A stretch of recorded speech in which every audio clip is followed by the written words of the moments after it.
नमस्कार. रिद्धी वर्ल्ड स्टोरीमध्ये आपलं स्वागत आहे. माणसांची ओळख भाग 2. कंडक्टरने बेल मारली आणि एसटी निघाली मुंबईच्या दिशेने. लक्ष्मी वेगाने मागे सरकणाऱ्या खांबावरील दिव्यांकडे बघत होती. रात्रीच्या त्या शांत आणि अंधाऱ्या रस्त्यावर बघण्यासारखे काहीच नव्हते. बोचणाऱ्या वाऱ्यामुळे बसच्या सगळ्या खिडक्या बंद होत्या. जे काही मोजके प्रवासी होते ते सारे डुलक्या घेत होते.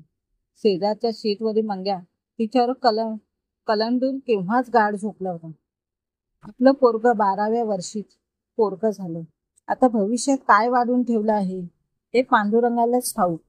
विचारांच्या उलटसुलट आवर्तनात कधी डोळा लागला लक्ष्मीला कळलाच नाही. एसटीच्या घंटीने लक्ष्मीला जाग आली. नुकतेच फटफटू लागले होते. बसमध्ये गर्दी वाढली होती. पाठीवर बॅग लावून अंघोळ केल्याने ताजीतवानी दिसणारी माणसं बसमध्ये चढत होती. वातावरणात कसला तरी सूक्ष्म सुगंध लक्ष्मीला जाणवत होता. रस्त्यावर गणवेश घालून शाळेला जाणारी मुलं दिसत होती. इतक्या सकाळी सकाळी एवढी गर्दी, एवढा गोंधळ. मुंबई आली की काय? लक्ष्मीला मुंबईचं प्रथम दर्शन होत होतं. इथे आपला निभाव कसा लागेल?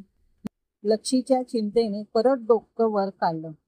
कंडक्टर बसमध्ये नव्याने चढलेल्या माणसांना तिकीट देऊन लक्ष्मी जवळ आला.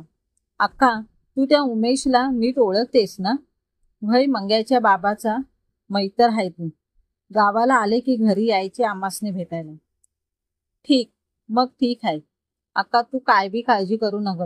या मुंबईत काम करणारं कुणी बी उपाशी मरत नाही. ते खरं पर माणसं कशी असतील या विचारानं लय भ्या वाटतं. अक्का, माणसं काय चांगली वाईट समधीकडे असतात. आपण वळखून राहायचं. कंडक्टर भाऊचं बोलणं लक्ष्मीला पटलं.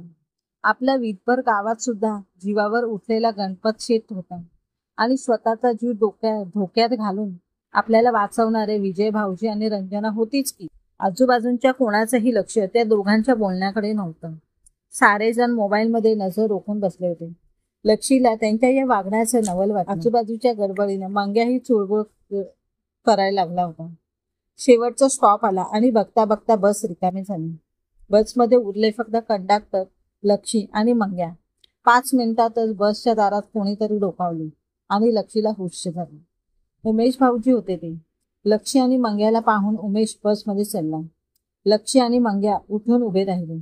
भाऊ, हे माझे उमेश भाऊजी. लक्ष्मीने दोघांची ओळख करून दिली. त्यांनी एकमेकांना नमस्कार केला. उमेश भाऊ, अक्का आणि छोट्याला तुमच्याकडे सोपवली. आता खऱ्या अर्थाने माझी ड्युटी संपली. कंडक्टर आपली पैशाची पेटी घेऊन खाली उतरला. लक्ष्मी इतकी भांबावली होती की त्याने त्याचे आभार मानायचेही तिला सुचले नाही. काय झाली का झोप? उमेश काकाला ओळखलं की नाही? डोळे चोळत इकडे तिकडे मिठी बघणाऱ्या मंग्याला उमेशने हसत विचार आणि लक्ष्मीने धरलेल्या पिशव्या हातात घेऊन बसमधून उतरला. लक्ष्मी मंग्याला हात घट्ट पकडून बसमधून उतरली. ती गर्दी, तो कोलाहल पाहून तिचा जीव दडपला. आपला निभाव इथे कसा लागेल या विचाराने तिला सूक्ष्म कंप सुटला. समतानगर रिक्षात बसत उमेशने ड्रायव्हरला सांगितले आणि रिक्षात त्या दिशेने धावू लागली. क्रमश. उर्वरित कथा पुढील भागात पाहूया.